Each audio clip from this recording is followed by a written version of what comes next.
ngo kwihanga ryona nyumwabazi yorsibiro mu karuru ka NRM ahawe ntebe yo kubanza na n'obukiko bwa NRM babe cyaro cya Kabatanagi bakaterera hambundu wa nyuma yo wabeire ayetsimbira hantebe yo myishengero nawo kwejumbiro mu karuru aka kandi n'abantu kugira obwoba ngo habasa kwija kwetabamu habatari mu register kabi twenda kuba tumanya umutezi wa karuru akabatanagi taruhuta kuma chamana rya uri oranaka ha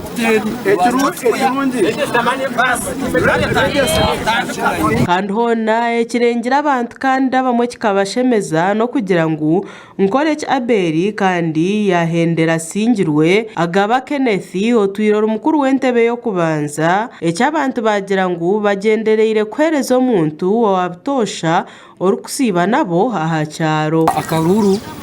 akaruru twakasingana amagini mpango munonga twasinga obere na esimba ko ahabwa MP hatashaziriho kwesimba nkache yamani kukwate bendera ya RC1 konka amana gabantu gayanga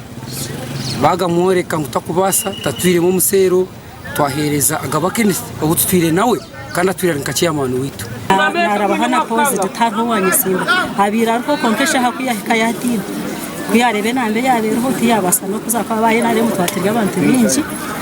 nabarabaho ntine chakanisa kandi ho nawe orkansara we gombora ya kazo kandi speaker wa kazo ashabira abantu kugira karuru kihoreire kandi ngo batakayangana ahabwa karuru twenda nkapate abantu tugira karuru ko busingi tugira karuru kamwe abantu bahakane abantu baracemu abenwe yatwebembera mwe tubashaba ngu neko ituriyo tuza RC2 amuruka na gombora na district kuronda bebembeza ba NRM tubarondo mbusinge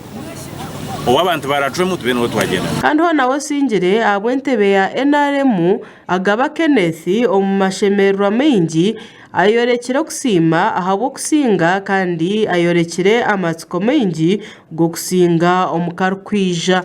mbona abantu nibasima tine bukakiro ahabo kuba warebeye ne kuru tenkuru rero negenda umunyene nto no shororo gigarrayo mbona abantu bashora beri bamugara revuye nibasima tine bukakiro abo kwa miziga temba kabungu kwazo muri vo yitu nimbasimi twabe pare kureba ngo gari nayo yasingaranda kuruza ni stream bacyamana abakene si hayo urungu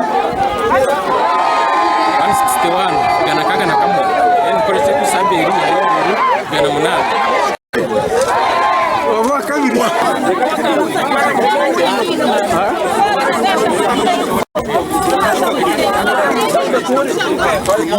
agagasha kwa sima naume abwa Tayar West omurkazo